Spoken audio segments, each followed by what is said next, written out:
Rebecca Daniels adjusted the blue dress that hugged her curves in just the right way, brushing an invisible crease from the fabric. It was the same dress her mother had once told her made her eyes look like glass marbles catching sunlight. She hadn't worn it in years. But today wasn't just any day. Today was her father's 60th birthday, and after everything, she had chosen to show up. In her hands was a box, wrapped in understated brown paper tied with a single blue ribbon. No glitter, no flair.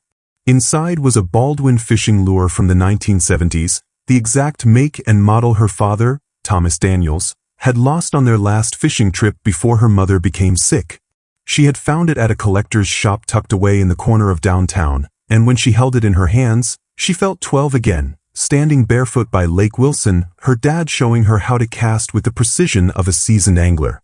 He had spoken of that lure for years like it was a myth that had escaped them. Rebecca hoped that giving it back would pull them both closer to something they'd lost. The drive to the house took 40 minutes, each mile thickening the ache in her stomach. Her father no longer lived in the modest ranch-style home of her childhood. That house, with the dent in the garage where she'd once clipped the wall with her first car, had been sold 3 years after her mother passed. Now he lived in Victoria's sprawling colonial, white pillars, pristine lawn, a Mercedes in the driveway. The house itself seemed to echo the elegance and exclusion that Victoria embodied. Rebecca parked between 2 luxury cars and checked her reflection one last time. She clutched the box and the 2 dishes she had prepared, her mother's famous potato salad and her dad's favorite chocolate pecan cake. Both recipes were written in her mother's faded cursive, stained and smudged from years of use. Rebecca could still hear her mother's voice as she stirred the batter that morning, whispering, "Cooking is love you can taste." When Victoria opened the door, she wore a silk dress that glinted in the sunlight. Her blonde hair was styled to perfection, as always. "Rebecca," she said in a tone usually reserved for unexpected guests or delivery drivers. "You're on time." "I brought food," Rebecca offered, lifting the Tupperware slightly. "Oh, we've already got the catering covered," Victoria replied, accepting the containers with tight fingers. "But I'll put these in the kitchen." Inside, the house buzzed with clinking glasses and muted laughter. The living room had been transformed with delicate string lights and floral centerpieces on every surface. Waiters moved about carrying trays of hors d'oeuvres. A bar had been set up in the corner, complete with a bartender in black tie. The party was elegant, extravagant, and overwhelmingly impersonal. Rebecca scanned the crowd. Her father stood on the far side of the room, surrounded by colleagues and old friends. His laughter was louder than she remembered. She wanted to make her way over to him but held back when she spotted Melissa, Victoria's daughter, approaching. "Hey, you made it," Melissa chirped, glass of champagne in hand. At 26, Melissa looked like a polished mirror of her mother, highlighted hair, glossy nails, a manufactured smile. "This party is insane, right? Mom's been planning it for weeks. Dad is so lucky to have her." Rebecca forced a smile, her eyes drifting to the box in her hands. "Yeah, lucky." After a few greetings and quick hellos from distant relatives and acquaintances, Rebecca made her way to the dining area, where tables were beautifully arranged for dinner. White linen, crystal glasses, hand-lettered name cards. She began looking for hers. She passed a table labeled family, where her father's siblings sat.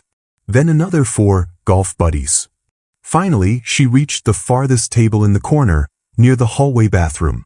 She found her name tag. Except it didn't say Rebecca. It said, "The Disappointment." Her breath caught. The paper matched the others, same calligraphy, same cardstock. This wasn't a prank by a careless staffer. It was deliberate. She felt her face flush hot, then cold. Someone nearby glanced at the tag, then at her, eyes flickering with uncomfortable recognition. Rebecca picked up the card slowly, as if touching it might confirm the insult as real. From across the room, she heard a soft chuckle. Victoria stood with Melissa near the fireplace. Their eyes met. Victoria smiled, tight, triumphant. Rebecca's mouth went dry. Her father, still chatting animatedly with a group of guests, hadn't noticed anything. Or maybe he had and chose not to act. That was the part that hurt more than the name on the card. She turned, walked calmly to the bar, and picked up a champagne flute. Not to drink, just to hold. Something to do with her hands. Her grip tightened until the stem creaked. Then, something inside her broke free, not in rage, but in clarity. She raised the glass and a fork in her hand and struck them together 3 times. The chime rang out, slicing through the laughter and music. Heads turned. Conversations halted.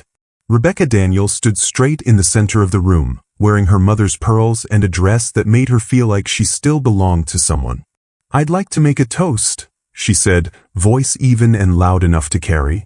The silence was instant. She held her glass up. "To my father. Happy 60th. And to the last time you'll ever see me." The gasp was audible. Across the room, her father choked slightly on his drink. Victoria's smile cracked. Melissa blinked, uncertain whether to laugh or panic. Rebecca didn't wait. She placed the untouched flute on the bar, picked up her gift box and purse, and walked toward the front door. No one stopped her. No one called her name. The only sound that followed her out was the clink of the door latch snapping into place behind her. But before she left entirely, she paused. She turned, walked quietly to her father's study, the only room in the house that Victoria never bothered to enter. There, on his desk, she placed a small silver USB drive. One word was etched on the side. Truth. Then she stepped outside into the warm twilight. Alone but free. Rebecca didn't remember walking out the front door. She remembered the texture of the champagne glass in her hand, the silence in the room after her words dropped, and the feel of 50 pairs of eyes watching her as if she just turned into someone they couldn't recognize. But the actual walk, the careful steps past the bartenders, past her father's shocked expression, past Victoria's frozen smirk, was a blur. Outside, the air was warmer than she expected. The hum of cicadas was louder than the party music had been. Her car was parked under a tree, wedged between luxury vehicles that gleamed like they belonged on magazine covers, not on a cracked concrete driveway. She placed the gift box, still unopened, gently on the passenger seat, then closed her eyes and let herself breathe. She wasn't trembling. Not exactly. Her hands were steady, but her chest felt like it had cracked open. There was a rawness to the silence out here, a vulnerability in the aftermath. But underneath it all, there was something else. Relief. She had finally said it. No more pretending.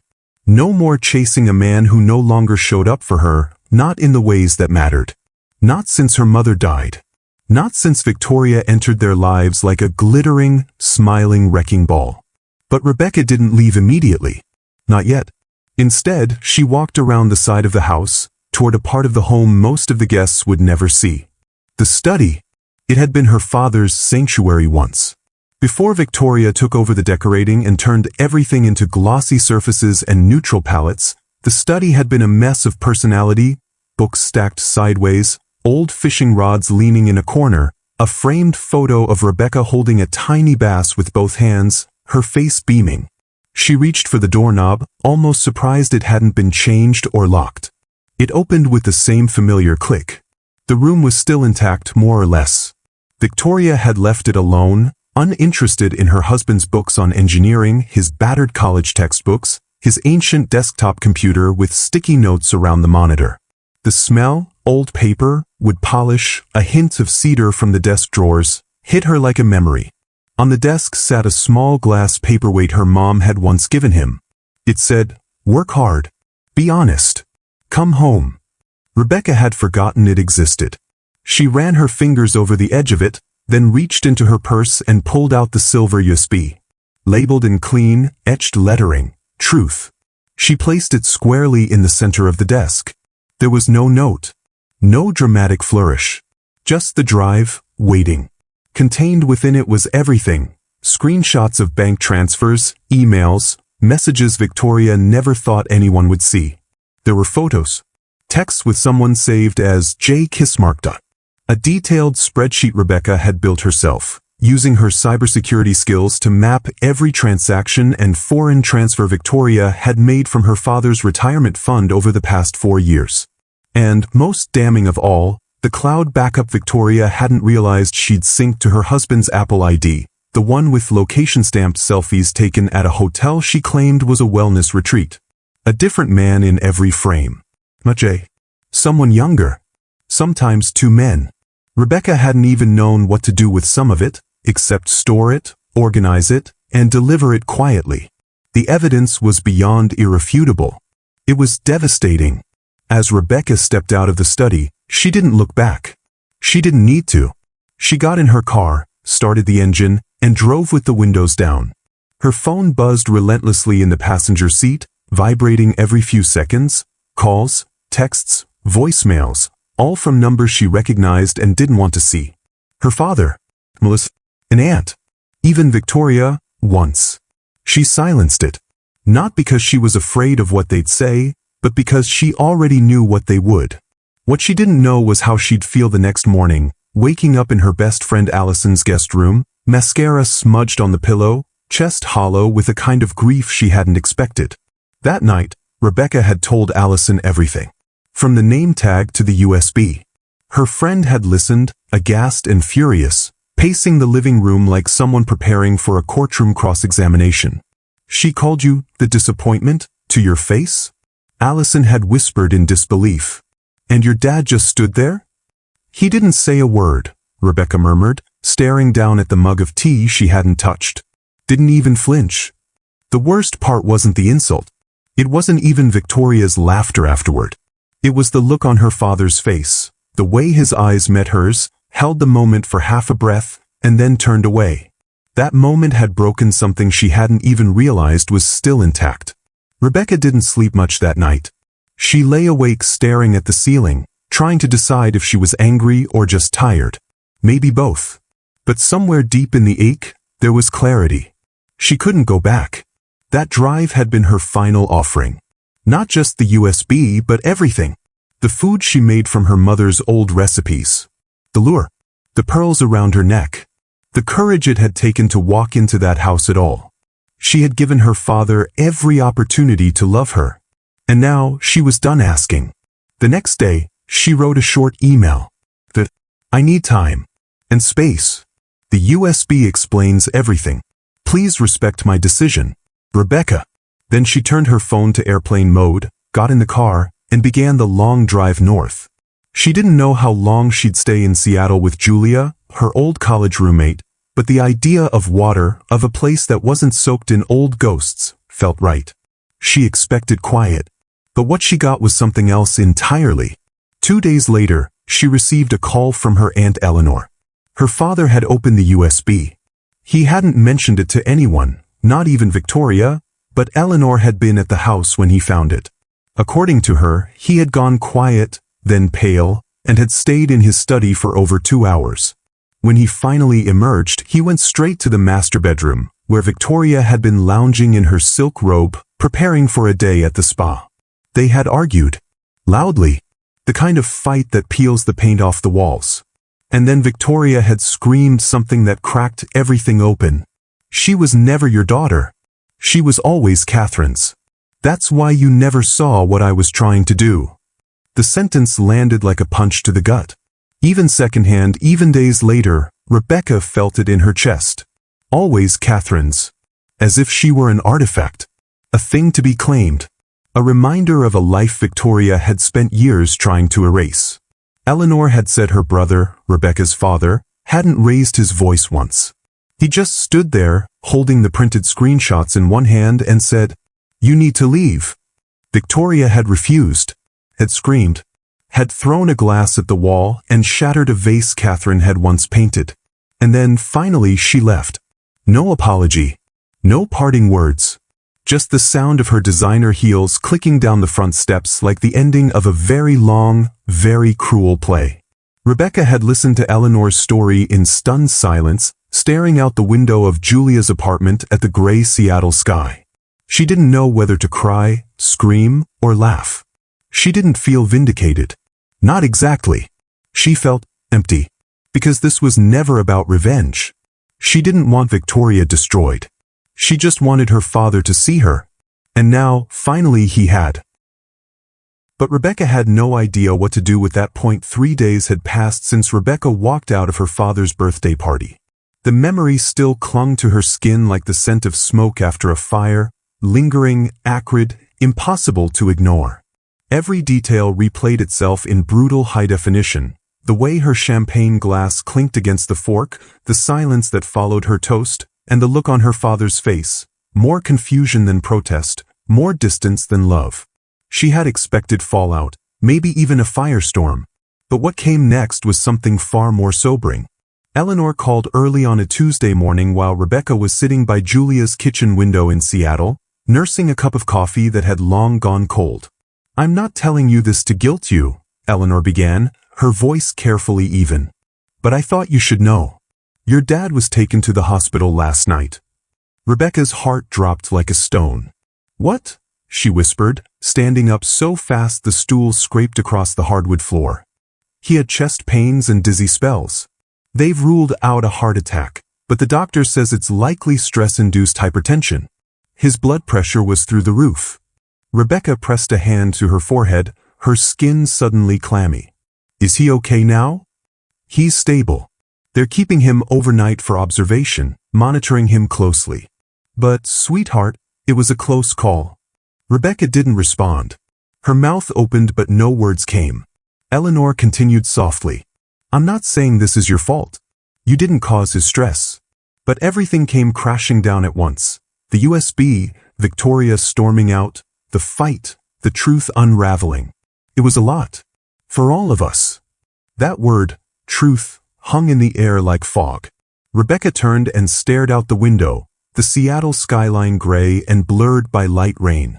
Everything felt unreal, distant, like she was watching someone else's life fall apart from the outside. "I need to think," she said finally, voice dry. Eleanor didn't push. "Take all the time you need. Just stay connected, okay?" When Rebecca hung up, Julia found her still standing in the same spot, her hand curled around her coffee mug as if it were a lifeline. "Are you okay?" her friend asked gently. "My dad's in the hospital."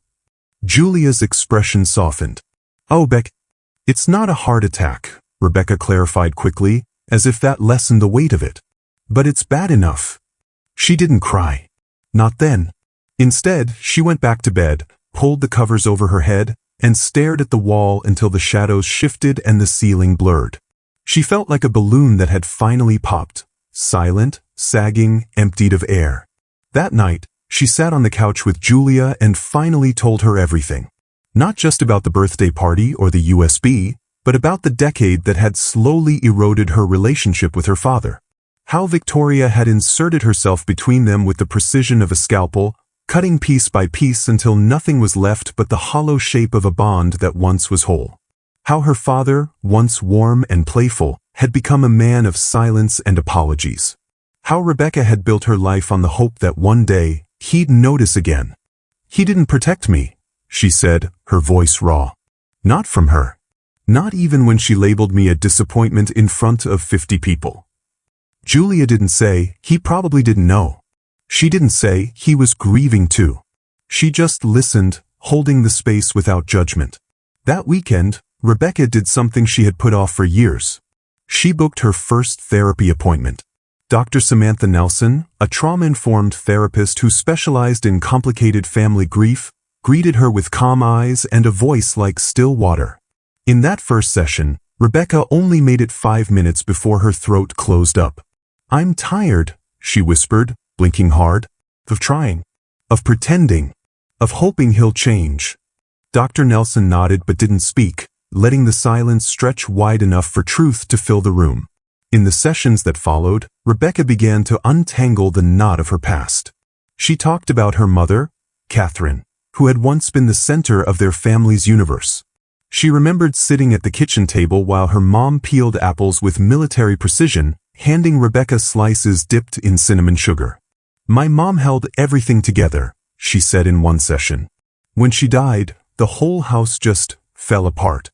She recalled watching her father disappear inside himself after the funeral, spending hours in the garage, avoiding eye contact, forgetting to eat. He had lost not just his wife, but his compass. And when Victoria appeared, well-dressed, attentive, flattering, he had clung to her like a life raft. "I think he needed someone to lead him," Rebecca admitted. But he didn't see where she was leading him away from. Therapy became her anchor. Each week, she peeled back another layer. The shame of feeling not good enough. The guilt of walking away. The longing for a relationship she had never fully had. But something else began to grow too. Strength, clarity, and, surprisingly, compassion, not for Victoria, but for her father.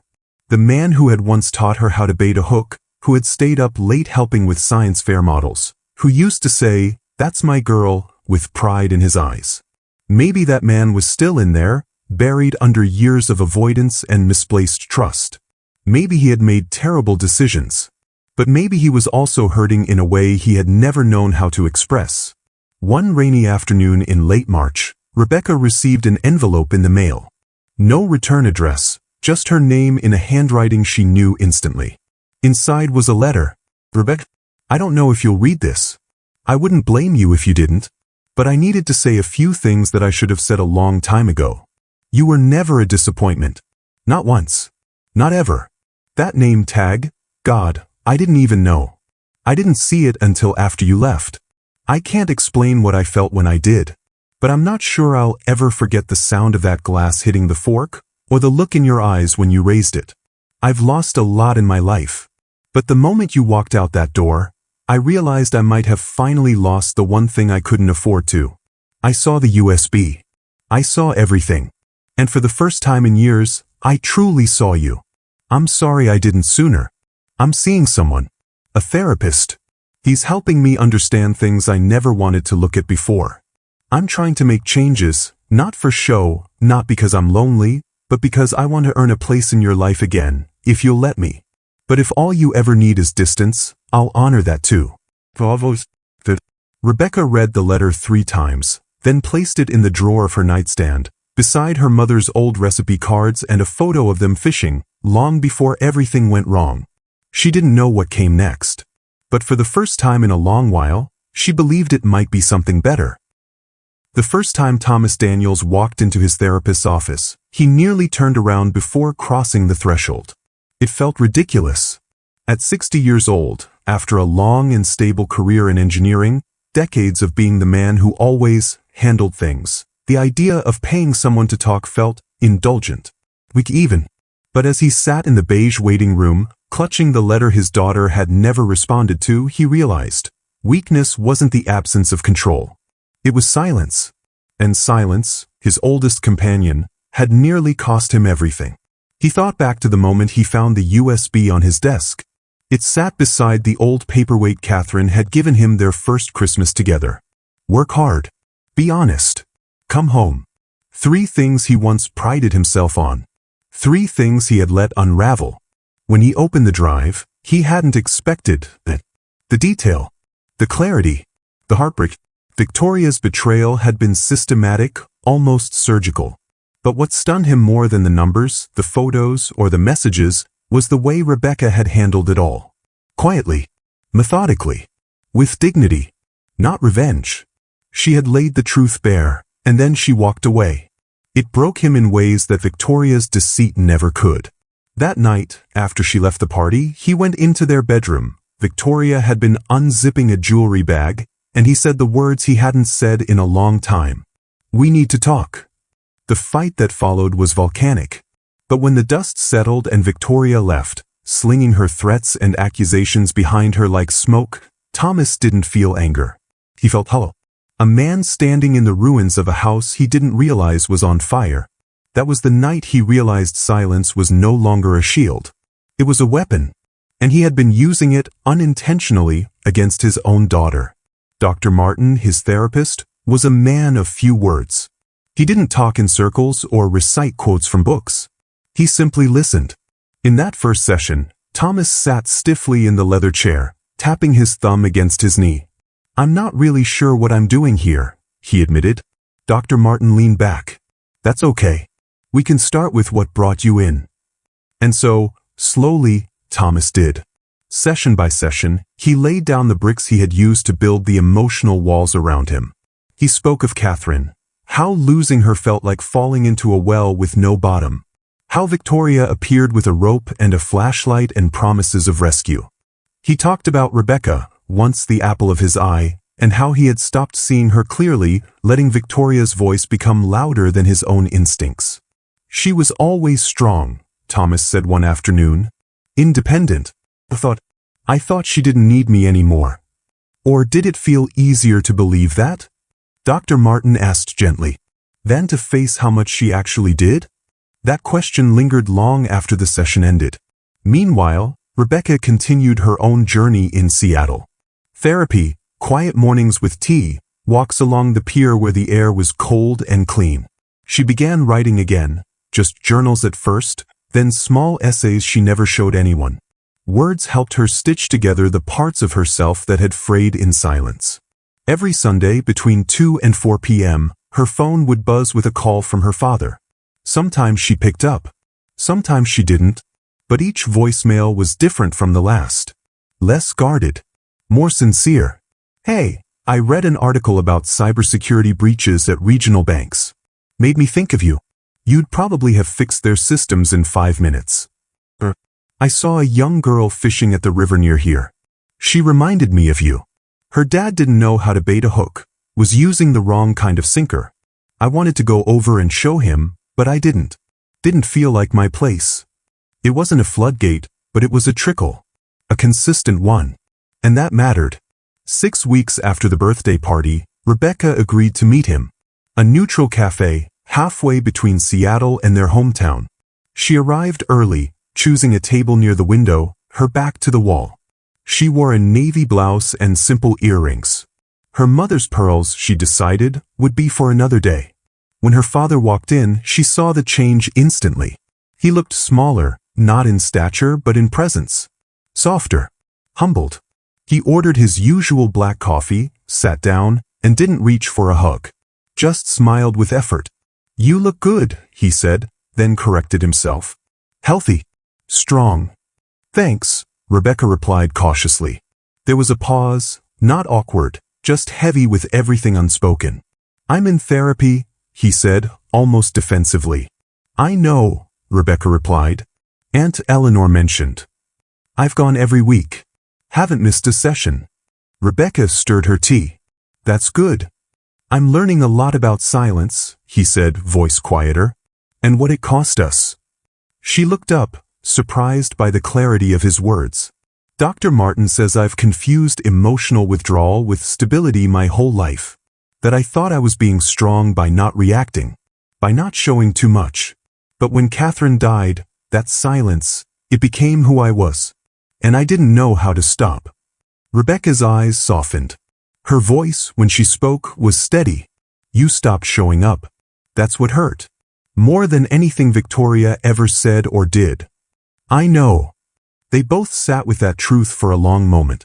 I used to think that if I just kept things calm, kept moving forward, the pain would stay behind me, he continued. But I was dragging it. And dragging you with it. He pulled something from his coat pocket. A photo. Old and slightly faded. Rebecca recognized it instantly. Her, about age 9, holding a fish almost as long as her arm, beaming with pride while her father stood beside her giving a thumbs up. I kept this in my wallet all these years, he said, voice thick. Even when I stopped fishing. Even when I stopped calling as often. I still carried you. I just didn't know how to say that. Rebecca reached for the photo, her fingertips brushing his. I remember that day, she whispered. It rained. You let me wear your sweatshirt even though it was 3 sizes too big. You wouldn't stop laughing the whole ride home. A smile passed between them, small, but real. I'm not asking you to forgive me, he said after a beat. I just want to show up now. In whatever way you'll let me. Rebecca leaned back, crossing her arms gently over her chest, not in defense, but in thought. I'm not ready to let everything go, she said. But I'm not angry anymore. Not like I was. I just need it to be real this time. It will be, he promised. They finished their drinks. No big declarations. No dramatic apologies. Just quiet conversation and shared memories. 2 people beginning again from the ruins. As they stood to leave, Thomas hesitated, then asked, Could I call again next Sunday? Same time? Rebecca considered, then nodded. "Between 2 and 4, she said. "I'll be expecting it." As she walked to her car, she didn't feel resolution exactly, but she felt something close. The beginning of a bridge, one built not from expectations or obligation, but from effort, from choice, from truth. It started with a phone call. Not one filled with apologies or heavy silences, but one where her father asked, plainly and without expectation, "Are you presenting at that cybersecurity conference in Portland next month?" Rebecca had hesitated, the spoon of yogurt halfway to her mouth. "Yes. How do you?" "I read your company's press release," he said quickly, almost bashfully. "I follow the firm on LinkedIn now. They brag about you. A lot." She couldn't help but smile, though she kept her tone neutral. "I'm giving a talk on endpoint vulnerability in healthcare systems. It's not exactly mainstream." "Well," he said, "I probably won't understand a word of it. But I'd like to be there." That was how it began. A month later, she spotted him sitting in the very back row of the hotel's conference room. He wore a simple navy blazer over a pressed shirt, hands folded neatly in his lap.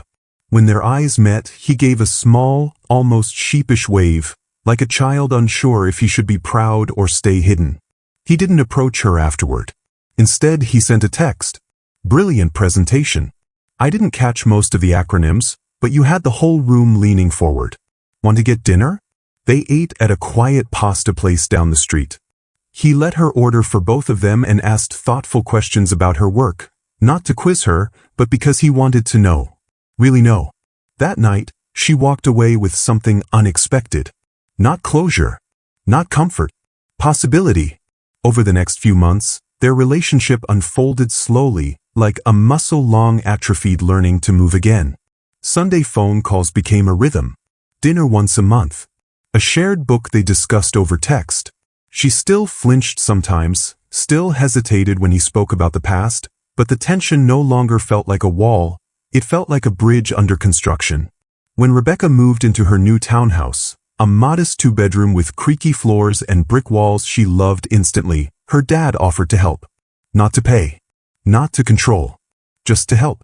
He showed up with a toolbox, 2 folding chairs, and a loaf of fresh sourdough bread. "Bread," he said, placing it on the counter, "so you'll never go hungry in your new home." She raised an eyebrow. "Is that a thing?" "It is now." They spent the day assembling shelves, unpacking kitchen boxes, and arguing over whether the coffee mugs should go next to the plates or closer to the stove. When he stepped into the guest room, now her home office, his eyes caught on the photo frame on the desk. It held 2 pictures, one of Rebecca at her college graduation, and the other, more recent, from the awards ceremony he had attended just 2 weeks earlier. She'd been named one of the top 40 under 40 in cybersecurity. He had sat front row, eyes glassy with pride. "I like this one," he said, tapping the newer photo. "That smile. That's the Rebecca I remember from Lake Wilson." Rebecca paused, her hands wrapped around a mug of tea. "I'm still her dad, just different now." He nodded. "Me too." Divorce was not easy on him.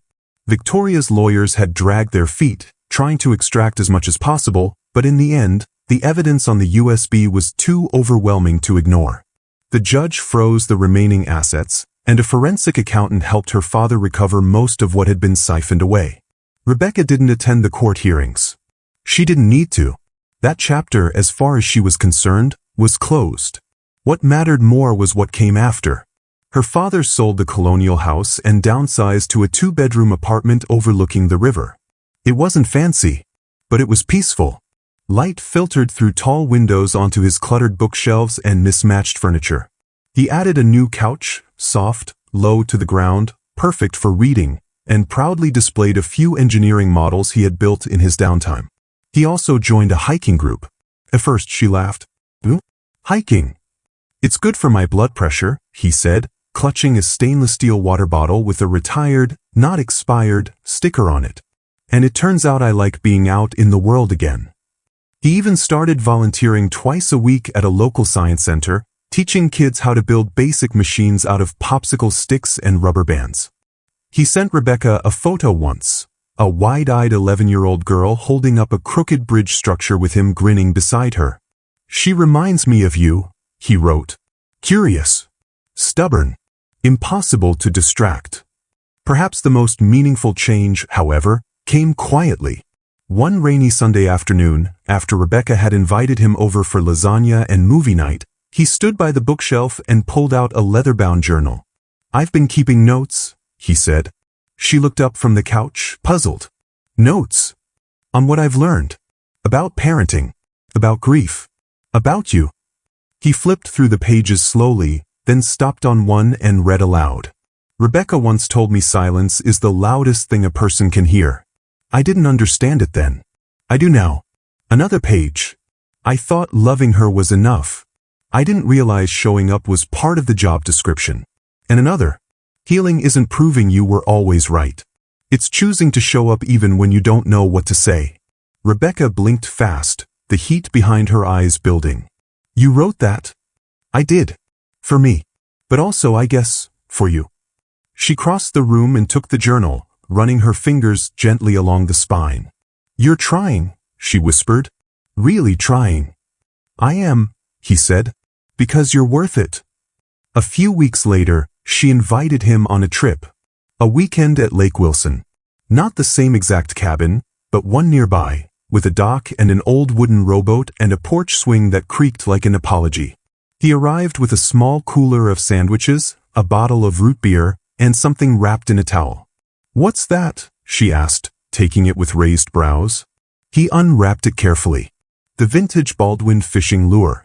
The one she had bought for his birthday, the one he never opened at the party. "I found the receipt in a box when I was packing up the house," he said. "Tracked it down. Thought we might use it." She held the lure in her palm, thumb brushing the engraved detail. "You kept it?" "I never stopped thinking about it," he said. "About what it meant." They fished for an hour. Didn't catch anything. But they laughed. And told stories. And when the sun dipped low behind the trees, casting gold light across the water, Rebecca turned toward him, her voice low. "You remember how Mom used to say the lake was our quiet place?" He nodded. "She said the world could fall apart and the water wouldn't even ripple." Rebecca looked out at the surface of the lake, glassy and still. She would have liked seeing us here again. He didn't answer, just nodded, eyes shining in the fading light. They sat in silence. Not the kind that hurts, the kind that heals. There was a time when Rebecca Daniels used to flinch every time her phone lit up with her father's name. A time when the hope of his attention felt like a wire stretched too tight across her chest, dangerous, delicate, and constantly at risk of snapping. That hope had been the quiet compass of her life for years, pulling her toward every voicemail, every stilted holiday meal, every missed opportunity with the same whispered plea, "Maybe this time." But now, that hope had evolved into something steadier. Not softer. Not weaker. It had been just over a year since she left the birthday party. The night she stood up with a champagne glass and told her father, that she was done begging to be seen. And in the year that followed, she rebuilt her life, not around her father's attention or Victoria's absence, but around something she hadn't prioritized in a long time. Herself. Her new townhouse sat on the corner of a quiet street, surrounded by tall trees and neighbors who nodded politely but never lingered too long. She'd painted the front door a muted teal, the color her mother used to describe as serene without being sleepy. Inside, she'd made the space entirely her own. Earth-toned furniture, a cozy reading nook by the window, and a kitchen filled with hand-labeled jars and thrifted dishware. Her office doubled as a creative space, with sketches, whiteboards, and post-its scattered like stars across the walls. Everything in that home had a purpose. A place. Just like she did now. Her mornings started with silence. Real silence, the good kind. A cup of tea. A moment by the window. Sometimes she journaled. Sometimes she just sat with her thoughts, something that used to feel unbearable but now felt like grounding. Her job had evolved too. Since the promotion to senior security architect, she had led multiple high-impact projects, conducted talks at national cybersecurity conferences, and mentored 2 junior analysts. Leadership had once scared her. What if she wasn't ready? What if she didn't belong? But now she knew better. She wasn't impressive for a woman in tech. She was just impressive. Period. It wasn't just career success that had changed her, it was her mindset. There was a day not long ago when Melissa, of all people, sent her a short, hesitant email. I believed Mom for a long time. About you. About everything. I see now I was wrong. I know you don't owe me anything, but I'm sorry for how I treated you. Rebecca had stared at the screen for a long time. Then she hit reply. Thank you. That means something. Maybe one day we can talk when it feels right. She hadn't sent it to reopen a door. Only to close one, gently, with dignity on her terms. Therapy remained a constant. Dr. Nelson helped her define boundaries, not just with her father, but within herself. You were a child trying to hold a broken man together, Dr. Nelson once said. Now you get to choose what you hold and what you let go. So Rebecca learned to say no. No to family guilt. No to unsolicited advice. No to carrying shame that was never hers to begin with. But she also learned when to say yes. Yes to dinners with Aunt Eleanor, who became not just a relative but a true friend. Yes to weekly phone calls with her dad, only when she felt emotionally available and always with a clear boundary. No venting about Victoria, no manipulation, no rewriting history. Those calls grew more grounded over time.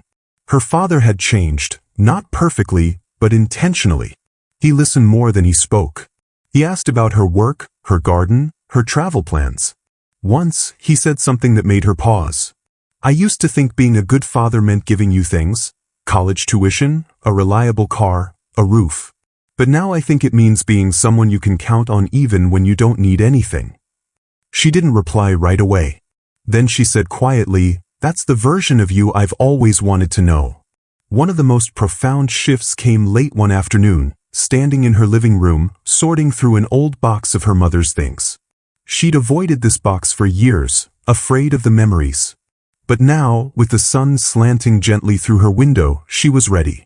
Inside were worn recipe cards, an old apron that still faintly smelled of cinnamon, and a handwritten letter addressed simply, for Rebecca, someday.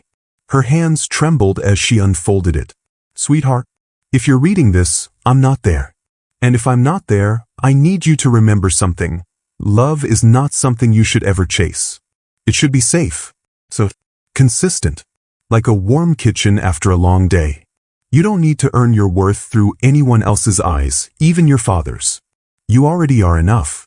But if he ever finds his way back to you and he does the work, really does the work, then maybe you can start again.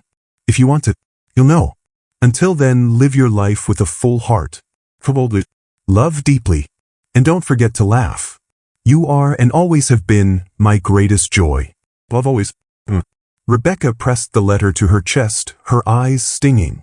Not from sadness, but from the overwhelming gratitude that she had made it through the fire and was finally standing in the life she had built for herself.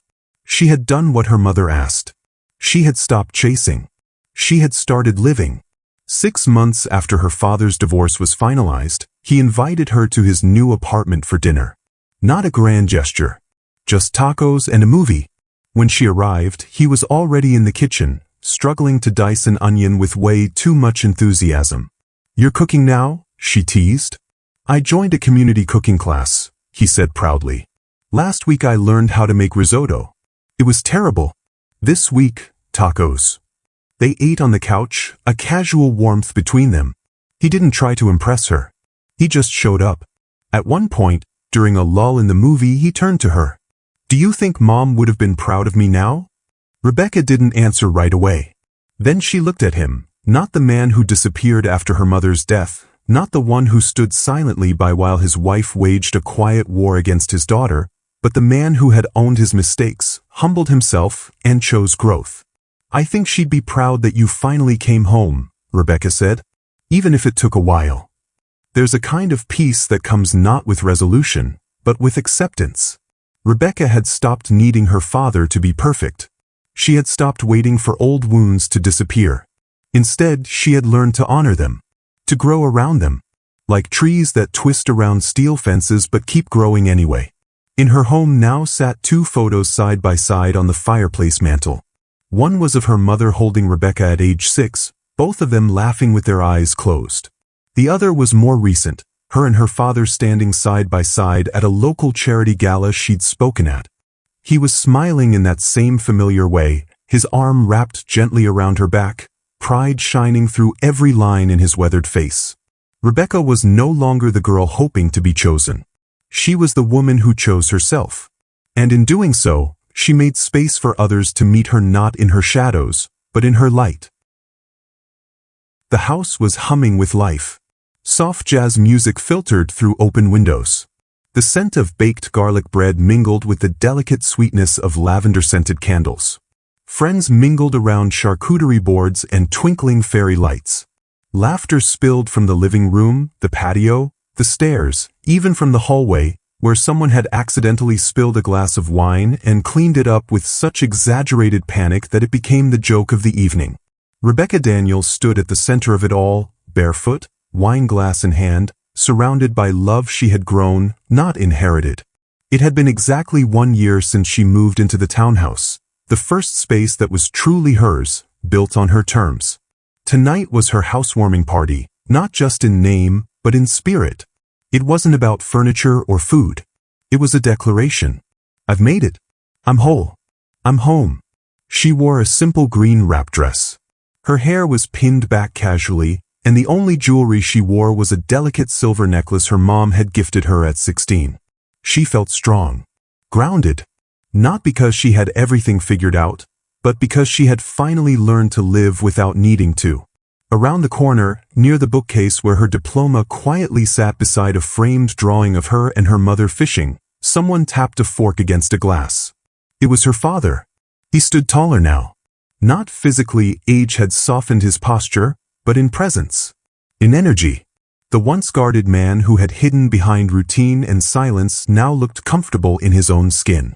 He wore a blue button-down and khakis, and his hands trembled slightly, not from age, but from emotion. "Can I have everyone's attention?" he said, voice firm but warm. Conversations tapered off.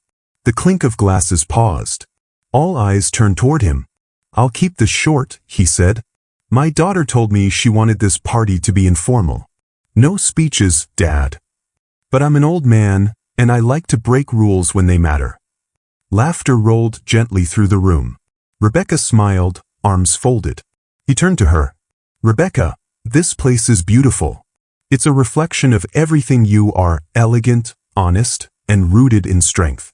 But tonight I wanted to give you something a little older. Something that's traveled far to get here." He reached into a small wooden box on the counter and pulled out the lure. The vintage Baldwin lure. Brass finished. Weather-worn. The one she had gifted him on his 60th birthday. The one that sat unopened while the world burned around them that night. He had kept it, cleaned it, framed it in a glass shadow box that he now held out to her. Rebecca's breath caught. "I couldn't see it back then," he said softly. "What this meant. What you were trying to give me. But I see it now. It wasn't just a lure. It was an anchor. A memory. A bridge." He stepped closer and placed the box gently into her hands. "I want us to go fishing again," he added, eyes bright. "Just you and me. Lake Wilson. This summer." The room was so still, so reverent, it felt like time paused. Rebecca looked down at the box, then back up at her father. She hadn't cried all night, not through the funny toasts, not through the hugs from old coworkers or the countless compliments on her handmade coasters.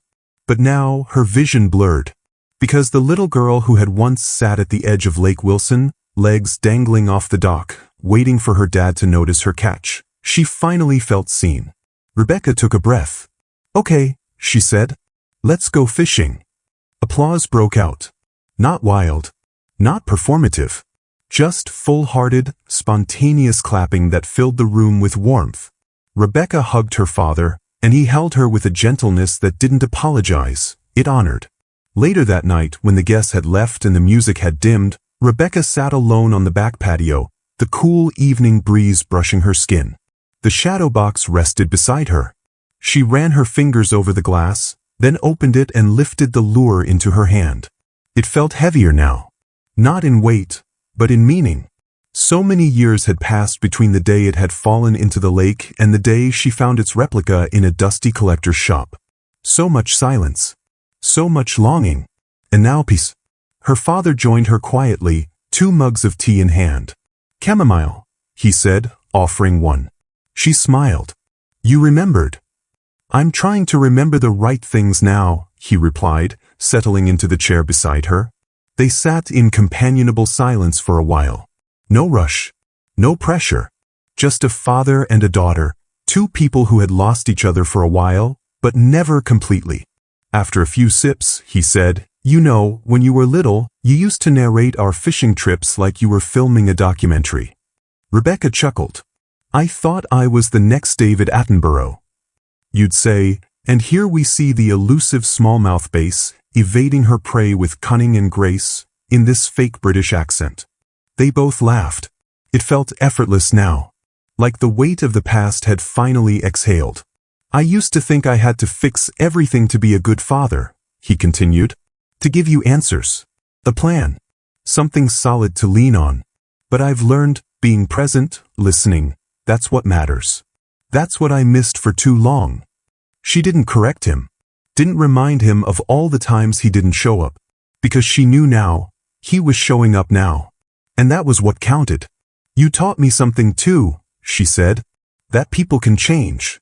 That it's okay to grow out of pain, even if you carry the memory of it." He nodded slowly.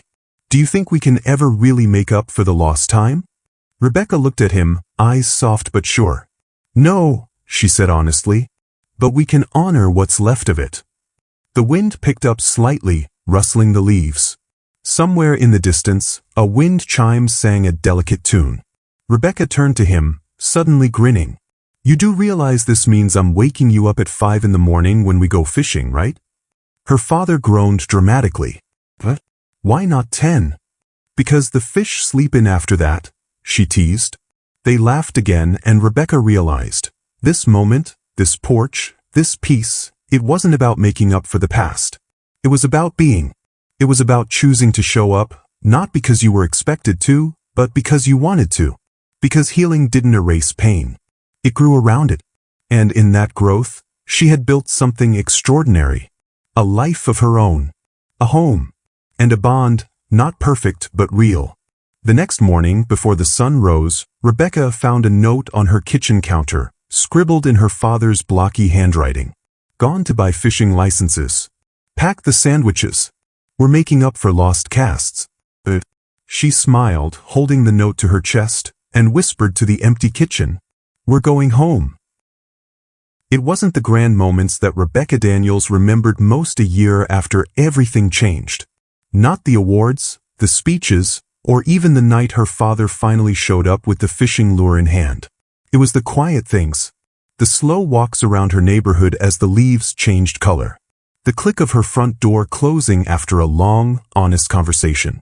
The heavy breath she released the day she realized she didn't miss who she used to be. Those were the moments that stitched her back together. And somewhere along the way, without fanfare or ceremony, she became whole. She stood on her back patio one cool evening, wrapped in a cardigan that once belonged to her mother. A soft wind rustled the trees.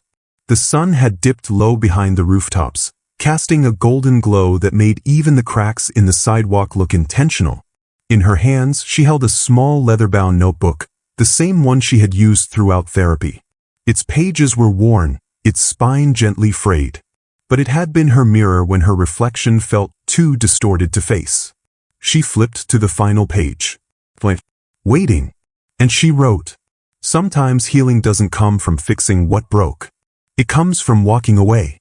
From choosing yourself when no one else does. It comes from speaking the truth, even when your voice shakes. Even when it costs you everything you thought you needed to hold on to." She paused, staring at those words. Her pen hovered. Then she continued. "Leaving isn't always loss. Sometimes it's the beginning of freedom." She thought back to that night at the party, the look in her father's eyes, the silence that followed her toast, the sharp sting of betrayal wrapped in cursive calligraphy on a name card. The disappointment. She had carried that label like a shadow for years. Even before it was written down, it had lived in the pauses, in the missed phone calls, in the way Victoria's voice filled rooms while hers was left at the door. But that night, when she raised her glass and said it would be the last time her father saw her, something had cracked. Not just in the people around her, but in her. A wall. A weight. A story she had been told her whole life. And in its place, truth walked in. Liberating. She didn't know back then that the truth would shatter more than illusion. That it would uproot her family. That it would send her father into a health crisis. That it would leave scars that no apology could fully erase. But she also didn't know it would be the thing that set her free. That it would give her back her voice. That it would lead her to therapy. To forgiveness. To Seattle. To Saturday mornings with tea and stillness instead of waiting by the phone. To a home where she didn't walk on eggshells. To a father who finally showed up, not with excuses, but with effort. Because healing doesn't mean going back. It means going forward without dragging the chains of your past behind you. Rebecca smiled softly to herself, placing the notebook on the table beside her. The night had grown cooler, but she didn't move. She thought of all the people who'd told her to keep the peace, to be the bigger person, to understand your father was grieving. But peace, she had learned, is not passive. Peace is forged. Peace is chosen. Peace is earned when we decide that our boundaries matter more than our reputation. When we stop bleeding for people who wouldn't offer us a bandage. Leaving had felt like failure. At first. But it had become her first act of real courage.